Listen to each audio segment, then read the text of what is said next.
Hey guys, I'm Kushagra. I'm a rising junior at Arizona State University. Hey guys, I'm Aarush. I'm a rising senior at Del Norte High School. And today we are gonna discuss like the differences between high school in India and high school in America. So let's see. So talking about the class system, for us it's like literally 8 periods every day. Yeah. So literally like 8 periods, 40 minutes each roughly. So like 6 hours of school every day I see. Monday to Saturday. Saturday. Yeah, Okay. so 6 days a week. I think on Saturday it used to be like instead of 6 hours, the school was 5 hours. Okay. So I think it started at like 7:45. So I had to leave home at 6:30ish. So I used to wake up at 7:30. Okay. So yeah, it was like hella early. That's why I have a habit of waking early. True. What about you? So classes in the US vary from school to school, honestly, and state to state. They're done on a district system, meaning each district will have their own way of divvying up classes. The school that I go to, for example, we have 5 periods in a day. Each period is roughly an hour, 15 minutes, give or take, Right. depending on the day.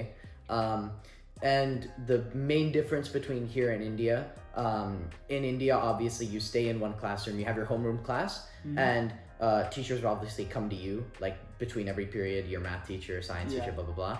Whereas in the US, your homeroom isn't that important, and sometimes like our school we don't even have a homeroom. We'll just shift from period to period. So let's say I have first period biology, I'll go to her room, and then right after that period ends I'll walk over to my other teacher's classroom. So the teachers will stay put and we will kind of move around as students.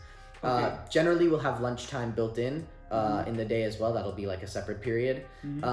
As well as sometimes you'll get like a break period or office hours where you can go ask your teachers questions. That'll usually be a couple times a week. Okay. And it's Monday to Friday. It's Saturday, Sunday off. Oh, it's Saturday, Sunday off. So just 5 days. Just 5 days. Dude, that's really good, honestly. It's so nice. I had to go to school every single day. I don't think so. Like, I think that would be a thing for like generalized in India. Yeah. But yeah, Saturday we used to have like 1 hour early. So instead of 6 hours, we used to have 5 hours of school, and periods were kind of light. Yeah. And like, I don't know. I used to take 5 courses exactly. So it used to be like science, social science, maths, English, and Hindi. So this Hindi part is supposed to be an elective language class. Right. But apparently my school didn't had any other option to give. So it was kind of mandatory for me to take Hindi. How is it here? Generally with languages and stuff like that, we're pretty, the US kind of lags behind. So we've realized that. So we start teaching languages earlier. Again, depending on the district. For example, in New Jersey, where I used to live, I started learning Spanish when I was in 6th grade, and you could either learn Spanish or French. But on the West Coast, you only start in like 8th grade if you want to. You don't have to start in 6th grade. And the choices here instead of French are you have Spanish and you have Mandarin that you can learn as well. So those are like your 2 choices, at least here, because those are the most relevant to us on the West Coast. And depending on what part of the country, you get different language choices. Like on the East Coast, you have more French people, you have more German people, so those might be language electives. Whereas here on the West, you have, more Asian immigrants and stuff like that. So I've seen schools that even have Korean as like an elective language. You can take Chinese, Mandarin, excuse me. But generally, Spanish is always a constant because so many Hispanic people in the US, it's important to learn Spanish as a second language. Generally, at least at my school, I can't speak for other schools. The way it works for me is I have 5 periods per day, and I work on a trimester system, meaning that my year is divided into 3 parts, and each part will account for my grading. Okay, so I'll have 3 grades that will be put in my transcript per year, essentially. Okay. For each course I take. Okay. Some courses don't last all 3 trimesters. For example, I can take business law 1 and 2. That's only the first and second trimester, so I don't even have it my 3rd trimester. So you're really flexible with the amount of classes and what classes you can take.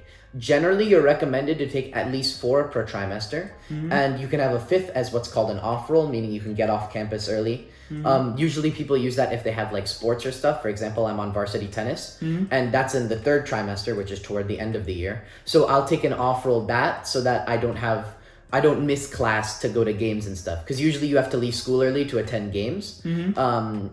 So if you take an off-roll in that try, you'll miss less school and, your grades will stay up, hopefully. That's the idea anyways. But obviously you can take it if you don't have varsity sports. If you do if you have a job, if you, have a lot of work outside of school, or you need to take care of family, or even if you just want to break and, want to take light on a course load, you're welcome to take an off-roll. And wow. So you have basically 4 to 5 academic courses per trimester, and endless combinations you can go for. At least at my school, we're very flexible with the courses that you can take. In India, for getting selected into colleges, first of all, you decide your career kind of in advance in 11th grade. Yeah. Which is I know it's way different from America. You just select a stream. So there are 3 main streams in 11th grade. It's medical, non-medical, and humanities. Okay. The way people call it is PCM, PCB, and arts. Okay. So arts as in humanities. Yeah. So you study geography, history, political science, and all of that and that. If you take PCM means physics, chemistry, math. Okay. Also called non-medical, or basically the courses you want to take for engineering. If you want to pursue engineering later. And then medical, that is PCB, physics, chemistry, biology. And if you want to pursue medical, you take that. There are some daredevils, I was not those, but who take PCMB. So they are studying physics, chemistry, math, biology all together in 11th and 12th grade. That's insane. Yeah. So it's kind of crazy. I don't know how those people do it. But yeah, I took PCM, and since I was preparing for the competitive exam, the JEE exam, you know what? I have to remember not just my 12th grade, but also 11th grade. So 2 years of syllabus in my brain. Yeah. I have to keep to give my exam. Yeah. So it was crazy to remember all of those formulas and stuff, and math is obviously kind of compared to America, it's kind of really hard. It's hard in India. Yeah. That's I think that part I like about America, that the holistic process. Yeah. They would look into everything your GPA, the classes that you took, right? Your extracurriculars. Yeah. And they basically want to see what have you already done for whatever you want to pursue in college, and what are you what is your potential to do.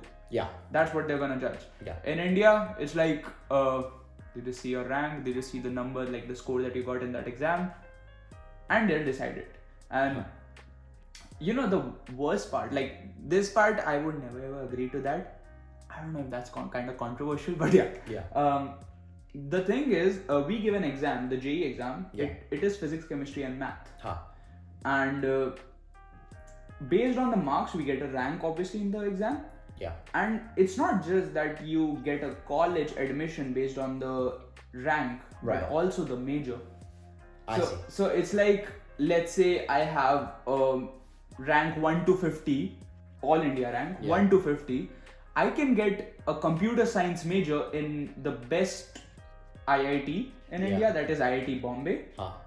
But if I have a rank below it, I can still get into IIT Bombay, but I cannot get computer science. I see. So it just not only decides your college, but also your major. Yeah, which is honestly weird, because I don't know how it how you can judge based on my physics, chemistry, math knowledge if I can do coding or not.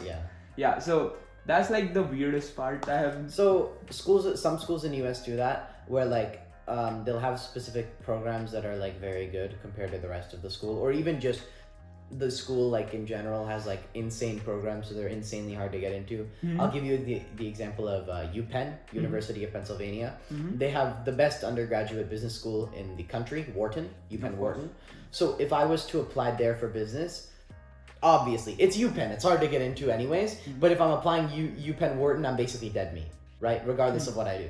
Yeah. Because everyone wants to go to UPenn, right? Obviously. So some schools, however, are major blind, what they call. So they evaluate your thing not based on your major, and they accept not based on your major. So while that means they might have some more kids in one major than others, instead of balancing out, that also means that the kids who are going their majors get their first choice, because they're going for the major that they actually want most of the time. Right. So a school like that for me that I'm applying to would be Claremont McKenna, which is or CMC, which is a liberal arts school in California. They do their admittances relatively major blind. Meaning, if I apply for business there, even though it might be, or if I buy for business econ there, and that's one of their most popular majors, they won't weigh me against the other business econ majors generally. They will weigh me against the total application field. Right. Well, I never heard actually about the major blind thing in colleges. But yeah, if that is the thing, that would be honestly great. Yeah. Because I know in some colleges, like let's say MIT, obviously we know how hard it is to get into. But some people say like if you take like a non-conventional major, like let's say aerospace engineering. Right, then it's easier to get in. So there are obviously some schools like that. But usually liberal arts schools do this. They try to, make it, they try to make it more holistic. So they don't look at like what major you're applying for. They look at your merits as a student. That's valid.